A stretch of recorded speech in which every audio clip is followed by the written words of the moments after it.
Muy bienvenidos todos ustedes a una nueva versión de nuestro Late Inmobiliario.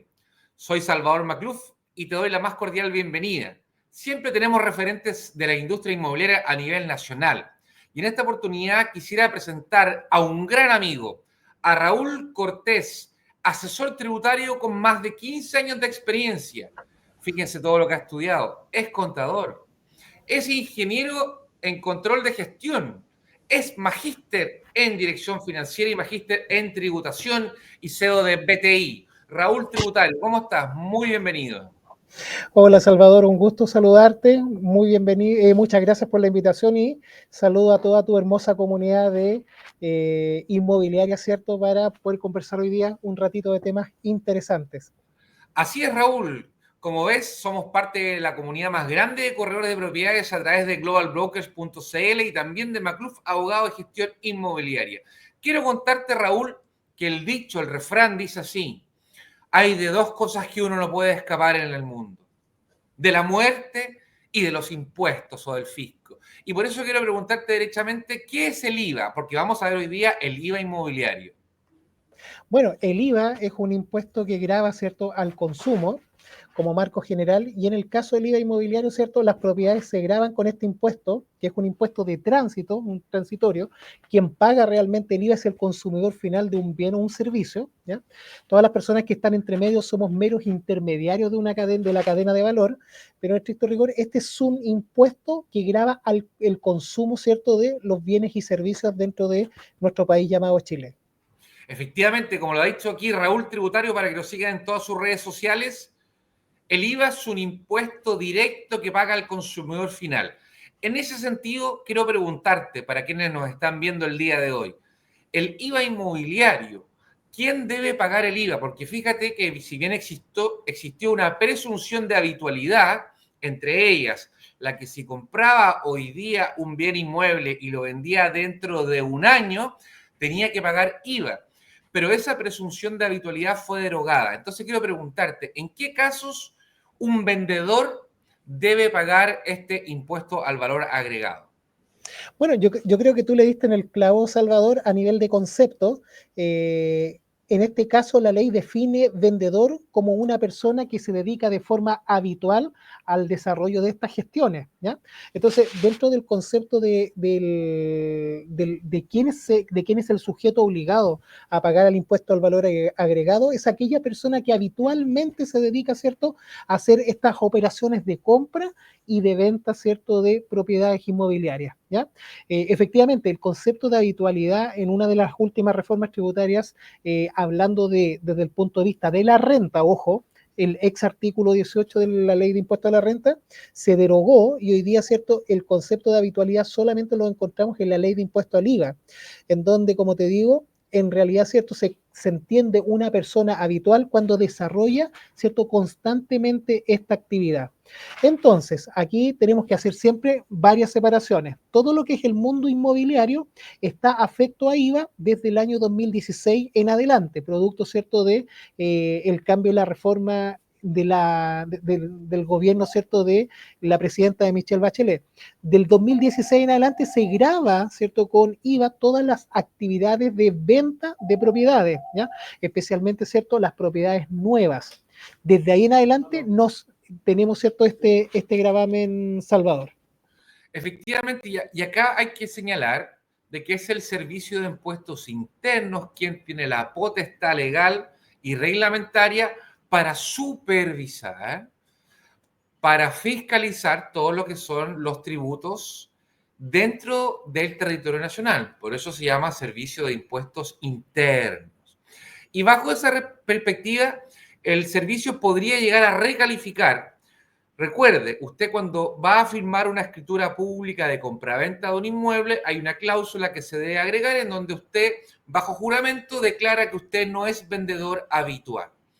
El Servicio de Impuestos Internos, Raúl, puede recalificar una venta, es decir, puede recalificar que yo dije, yo no soy un vendedor habitual, ante lo cual no tengo que pagar, declarar ni pagar el impuesto al valor agregado, porque acá lo importante es que si yo compré con el ánimo de revender, si yo compré con el ánimo de revender, ¿debo pagar este impuesto? Sí, efectivamente, el servicio tiene dentro de sus facultades la posibilidad de desarrollar, ¿cierto?, esta retroactividad o calificar, ¿cierto?, los actos que ya sucedieron, recalificarlos, ¿cierto?, en función ya al marco de la ley, ¿ya? Aquí donde nace también esta norma, estas normativas nuevas que tenemos del concepto de la ilusión, ¿ya? Hoy día el Servicio de Impuesto Interno tiene la facultad para poder decir, ¿cierto?, si es que el acto que se generó, en realidad, ¿cierto?, lo que nosotros declaramos fue hecho de una forma, ¿cierto? Tiene la opción de recalificarlo mediante una norma especial antilusiva o normas, ¿cierto?, antilusivas generales, que son las que hoy día, a partir de la última ley de cumplimiento tributario, se empiezan a colocar, o mejor dicho, fortalecen al ente fiscalizador para poder realizar estas gestiones, ¿ya? Ahora, el punto de vista de la habitualidad, como tú bien lo dices, Salvador, tiene que ver con una intención, con un ánimo, ¿ya? La pregunta es, ¿quién califica esa intención o quién califica ese ánimo? Porque aquí ya entramos, ¿cierto?, a algo que es más cualitativo que cuantitativo, ¿ya? Y ahí es donde el mensaje, ¿cierto?, para todas las personas que nos escuchan, el ánimo tiene que ver con la voluntad, ¿cierto?, y el objetivo por el cual nosotros hicimos esa primera compra. Si yo compré una propiedad sin el ánimo de revenderlo, ¿ya? Ojo con esto, pero yo termino vendiendo la propiedad en menos de un año, ojo, pero no lo compré con el ánimo de venderlo, de revenderlo, en realidad esa operación estaría exenta de IVA porque no hay un concepto de habitualidad, porque no tuve el ánimo de revenderlo al momento de la compra. Quizás en otro ejemplo, yo compré la propiedad con el ánimo de revenderlo, Salvador, pero lo terminé vendiendo después de un año, ¿ya? Correcto. Esa venta después del año quedaría grabada con IVA. ¿Por qué? Porque yo tuve el ánimo, ¿cierto?, al momento de la compra, la intención de poder revenderlo, independiente que se pasó, entre comillas, ¿cierto?, el año plazo de mantención de la propiedad del bien inmueble bajo mi custodia, bajo mi poder. Efectivamente, y tú estás en el clavo en una respuesta anterior que vimos, en donde hay un principio constitucional que los tributos, que es el concepto general de los impuestos, de los derechos, de los aranceles, los tributos no pueden ser destinados a un fin particular, salvo excepción. Por lo tanto, yo no puedo crear un nuevo impuesto o aumentar uno o un tributo y decir, esto lo voy a dedicar para suplir esta necesidad de la población. Ahora bien, el 2015 tú señalaste, impulsado por el gobierno de la expresidenta Michelle Bachelet Geria, se estableció que se iba a hacer una serie de modificaciones respecto a los tributos que recaían sobre bienes inmuebles, y esto trajo aparejado un aumento del valor o del precio de los inmuebles. Es decir, nosotros queríamos financiar la educación superior, pero a la vez aumentamos el precio de los inmuebles. Atención, legisladores, si aplicamos tributos que aumenten el precio de los inmuebles, menos personas van a poder cumplir el sueño de su casa propia. Por lo tanto, el legislador tiene que ser muy responsable. Ahora, Raúl Tributario, para que lo sigan en sus redes sociales. Si yo aumento el impuesto a la renta, a las utilidades, a la ganancia, ¿disminuye la inversión nacional? Salió una noticia recién que ya son 4.000 millones de dólares los que este año se han fugado, se han creado capitales internacionales o activos, como usted desee. Si sube el impuesto a la renta, ¿disminuye la inversión en Chile? Por supuesto. De hecho, hay estudios empíricos que muestran, ¿cierto?, cómo el aumento del impuesto a la renta, impuestos empresariales, hacen caer, ¿cierto?, el Producto Interno Bruto. ¿Y por qué sucede eso? Porque dentro de la ecuación del PIB, ¿ya?, nosotros tenemos, ¿cierto?, como uno de los componentes más importantes el ahorro y la inversión, ¿ya? Y cuando las empresas, ¿cierto?, deben salir a pagar más impuestos, se resiente su flujo de caja. Por lo tanto, ¿cierto?, tienen menos disponible para poder, ¿cierto?, seguir creciendo dentro de su plan de negocio. Entonces, para todas las personas que les gusta instruirse y leer acerca de esto, el profesor José Yáñez de la Universidad de Chile tiene un paper, te lo busca por Google, el paper del profesor Yáñez acerca de cómo impacta, ¿cierto?, el impuesto o el impuesto a la renta sobre el crecimiento del país, ¿ya? Y ahí explica muy bien, ¿cierto?, cómo esta falta, ¿cierto?, digámoslo así, o esta disminución del ahorro e inversión que tienen las empresas por producto, ¿cierto?, de una tasa de impuesto mayor, cómo pega directamente en el crecimiento interno de los países. Es decir, legisladores al momento de aumentar los tributos, que no es la única forma de financiar el Estado, lo que está provocando es que haya escasez de dinero, escasez de flujo, las tasas de interés tan altas, cuesta más que te entreguen o que te presten o que te hagan un empréstito, un crédito. Hoy día en la institución financiera, por lo tanto, hay que tener mucho ojo y hay que tener responsabilidad, no al populismo, no a la demagogia. Ahora, Raúl, si yo tengo un inmueble y le instalo mobiliario, le instalo un televisor de 84 pulgadas, un DVD o un VHS para nosotros que somos más antiguos, o un Betamax, ¿debo pagar IVA por este arriendo amoblado? Bueno, depende. Hay un hecho grabado, ¿cierto?, especial dentro de la ley de impuestos a la venta, de venta y servicios, que efectivamente es cierto, se graba con IVA todo lo que es el arriendo amoblado. Eso como marco o paraguas general, Salvador, ¿ya?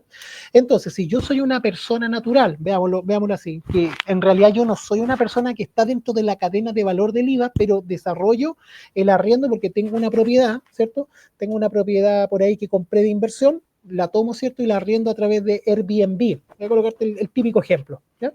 En donde tengo que amoblar, colocarle, ¿cierto?, todos los enseres necesarios para poder prestar el servicio, ¿cierto?, de pernoctación y todo lo que tiene que ver, ¿cierto?, con el poder, ¿cierto?, arrendar una propiedad amoblada. Si yo soy persona natural, ¿ya?, y esta propiedad que estoy arrendando, en este caso particular,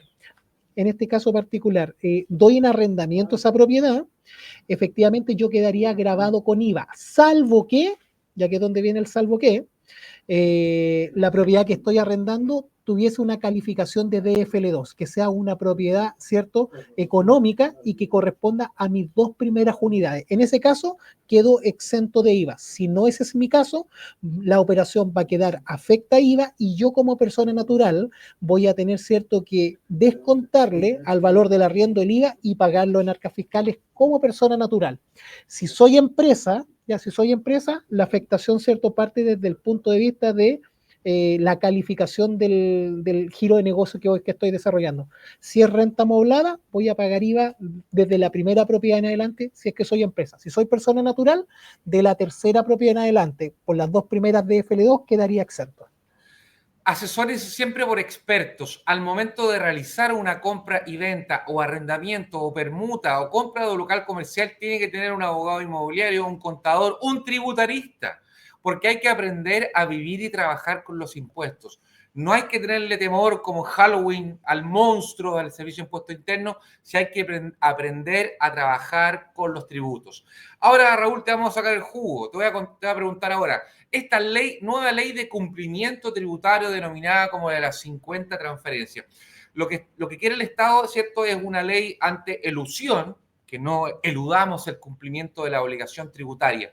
Cuéntanos un poquito qué pasa. El Servicio de Impuestos Internos primero va a tener la capacidad de revisar todas y cada una de la información que le mande la banca o instituciones para revisar estas 50 transferencias. Bueno, eso va a depender.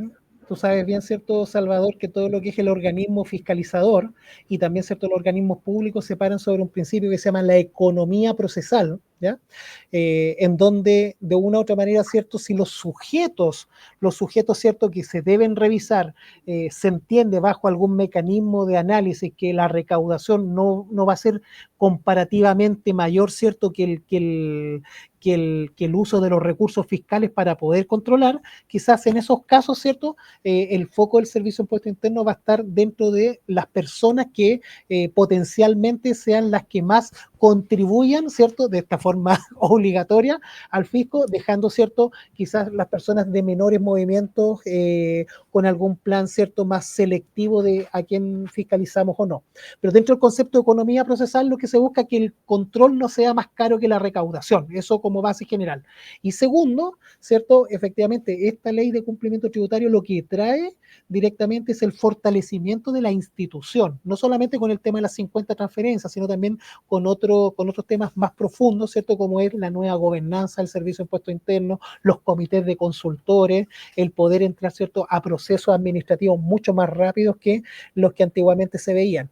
El tema de las 50 transferencias, solo para el tema de la comunidad inmobiliaria, ojo chiquillos, si ustedes hacen Airbnb y tienen, ¿cierto?, más de 100 transferencias durante 6 meses, lo más probable es que tengan más de 16 transferencias en el mes, por lo tanto van a ser sujetos de revisión, ¿ya? Pero como regalito, y esto solamente para el ley, ¿cierto?, inmobiliario de mi amigo Salvador, las dos primeras propiedades de FL2 que arriendes por Airbnb no pagan impuesto a la renta, así que si reciben más de 50 transferencias y te llegaran a llamar, de todas maneras estás exento de impuestos, ¿cierto? Solamente muestra la información, muestra la calificación de las dos primeras propiedades de FL2 y no tendría, ¿cierto?, que seguir ese proceso de fiscalización hacia adelante. Es una gran joyita la que Raúl Cortés, Raúl Tributario, nos está dando, y también los invitamos a todos que lo sigan a él en sus redes sociales y que nos sigan a nosotros también como abogado Salvador Macluf. Raúl, Camila Polizzi y Katy Barriga, a través de las plataformas, ¿cierto?, de contenido, van a tener que acogerse a un régimen particular de declaración. ¿Cómo pagan ellos renta? Vimos en la prensa que en el primer mes una ganó más de 45 millones de pesos y la otra alrededor de unos 30. ¿Cómo van a tener que tributar Camila Polizzi y Katy Barriga por estos ingresos de estas plataformas? Bueno, nosotros tenemos, ¿cierto?, en Chile el impuesto global complementario, que es el impuesto que se grava, ¿cierto?, por las rentas que generamos nosotros las personas naturales, y este impuesto es un impuesto progresivo, mientras más gano, más pago. ¿Ya? En el caso particular, ¿cierto?, de todas las personas que hacen contenido en redes o en la paginita azul, ¿cierto?, o estas otras páginas, si estas personas están desarrollando la actividad como persona natural, van a quedar expuestos, ¿cierto?, a este impuesto progresivo que puede ser entre un 0 y, ¿cierto?, un tope general de hasta un 40%.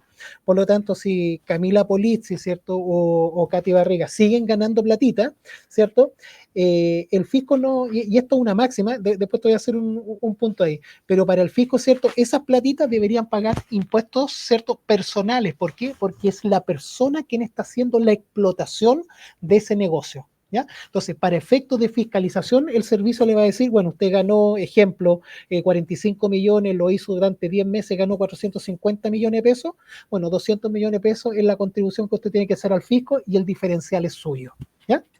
Ahora, si uno analiza el fondo del objeto en donde se está desarrollando el negocio, que sería, ¿cierto?, la paginita azul u otras actividades, entendamos lo siguiente, chiquillos, el fisco nunca se va a meter en la legalidad, ¿cierto?, del negocio que uno hace, porque hay otras instituciones dentro del gobierno que se tienen que dedicar a eso, la UAF, ¿cierto?, los tribunales y otras entidades de gobierno. El servicio lo que va a ver es que si tuviste un incremento de patrimonio, una ganancia independiente del negocio que tuviste, el servicio te va a cobrar los impuestos.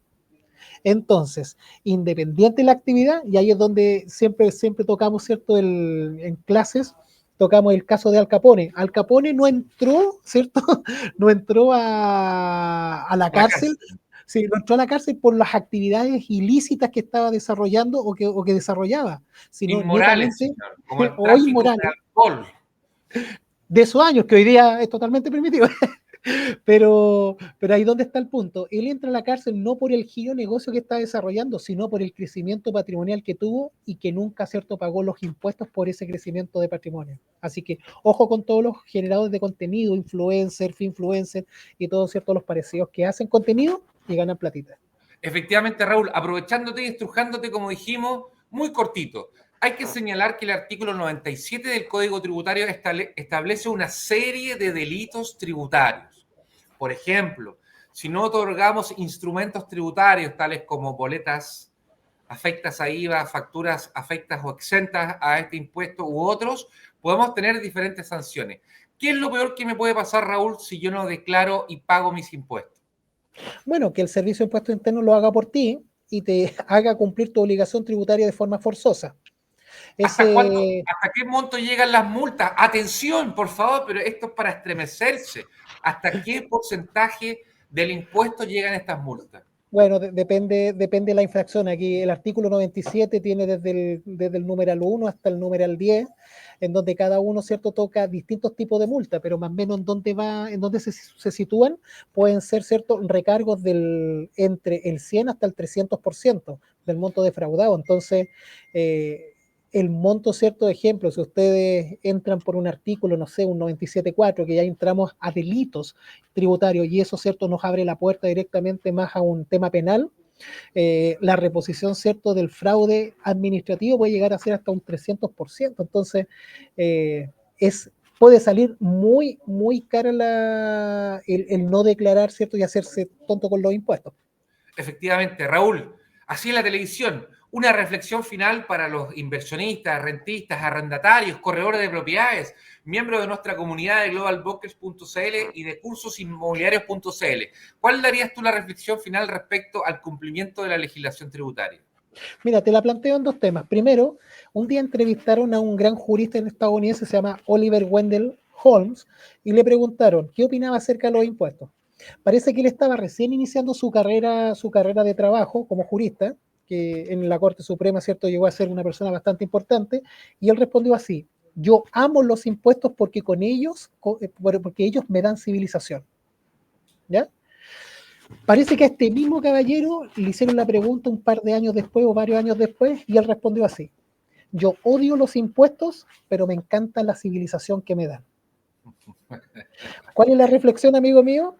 Aunque nos duela o no nos duelan los impuestos, ¿ya?, lo que nosotros tenemos que aprender a mirar es algo mucho más allá. Es el orden público, es una estructura, es un país, es un Estado que, a pesar de que hoy día estamos viviendo ciertos puntos, ¿cierto?, que yo digo que son coyunturales, pero es hermoso vivir en Chile, es lindo vivir en Chile, es bonito nuestra estructura de orden. Hemos sido el ejemplo de Sudamérica durante muchos, muchos años, y gran parte de esto lo ha generado, ¿cierto?, el pago de los tributos, porque con ello podemos sostener la estructura que somos. Así que, me duela el impuesto o no me duela, tenemos que buscar, ¿cierto?, el fin de por qué, ¿cierto?, o la ayuda, ¿cierto?, de el fin de por qué esto se está pagando y cuál es el grado de civilización, bienestar que podemos gozar como ciudadanos chilenos, y también, ¿cierto?, esta invitación que le hemos hecho a nuestros amigos extranjeros a vivir en nuestro hermoso país. Así que eso, querido Salvador.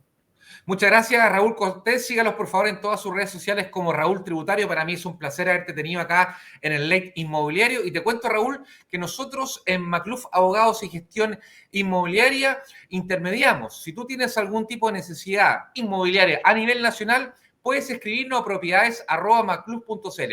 Y ahora te voy a invitar a que revisemos dos de estos inmuebles que hoy día tenemos a la venta.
acabamos de ver estos dos espectaculares departamentos que se encuentran a la venta. Uno en el sector de 15 Norte y otro en el sector de Recreo. Es importante, si tú tienes un inmueble a la venta, que puedas contratar a un abogado que haya estudiado en corredores exitosos, en cursosinmobiliarios.cl y que sea parte de la gran comunidad de globalbrokers.cl. Si quieres arrendar o vender tu inmueble, puedes escribirlo a propiedades@macluf.cl o bien ingresar a nuestro sitio web www.macluf.cl. Estuvimos recién con Raúl Tributario y nos dejó varias reflexiones. En el tema inmobiliario existe el impuesto del IVA. Si usted compra con la intención de vender u obtener una utilidad, existe el IVA en el caso que usted arriende inmuebles amoblados, ya sea como un corredor, o usted como persona natural o como dueño, o a través de alguna plataforma como Booking o Airbnb. Y también existe el impuesto a la renta por las utilidades que usted está obteniendo en el arriendo diario o también en el arriendo permanente. También tiene el impuesto al mayor valor, es decir, si usted compró un inmueble y posteriormente lo vendió, a más del IVA, si procede, tiene que pagar un 10% sobre la utilidad, existiendo una exención de 8.000 unidades de fomento. Además, en el caso de una herencia, existe el impuesto a la herencia, en donde también usted deberá considerar si crea en vida una sociedad por acciones, una sociedad limitada, una sociedad anónima, en donde todo su patrimonio usted lo pueda ingresar ahí y pueda establecer el número de acciones o de porcentaje o bien de derechos de esa sociedad. Lo que le quiero decir con esto, no quiero abrumarlo, sino lo que le quiero decir es que usted tiene que tener una planificación inmobiliaria, una planificación tributaria, aprender a vivir hoy día con los impuestos y asesorarse siempre por expertos para entender de que una sociedad puede imputar determinados costos, gastos, créditos para reducir la renta líquida imponible o el monto que uno tendrá que pagar finalmente por alguno de estos impuestos. Ante lo cual usted contratar a un contador auditor, a un abogado inmobiliario, a un tributarista le va a salir mucho más económico que cuando después, por ejemplo, venga una recalificación en donde tenga que pagar hasta el 300% de los impuestos que no se han declarado y no se han pagado. En el caso de los inmuebles también sepa de que las contribuciones o impuestos territoriales son determinadas, la base imponible sobre lo cual yo debo pagar por el Servicio de Impuestos Internos, por el Departamento de Evaluaciones. Y ojo, atención, hay arquitectos, constructores civiles y abogados que se dedican a decirle al servicio, sabe que usted se equivocó aquí en esta evaluación, ante lo cual yo pido una reconsideración porque yo debo pagar menos impuestos. Siempre hay soluciones, siempre hay alternativas, conocer la legislación, estudiar permanentemente es un imperativo. Y antes de finalizar este Ley Inmobiliario, te quiero contar de que esta es nuestra última publicación. Este es un libro sobre juicios de arrendamiento de predios urbanos que tú podrás encontrar en www.librosinmobiliarios.cl. Si eres abogado, si eres estudiante de Derecho, corredor inmobiliario y tienes necesidad de información, te invito a conocer esta obra maestra de 600 páginas para conocer de la A a la Z cómo tramitar juicios de arriendo, declarativos, monitorios, juicio de precario, comodato precario y otros. Infórmate ahí en librosinmobiliarios.cl. Mandarle un saludo a mis cinco sobrinas, a Martina, a Rafaela, a Olivia, a Sofía,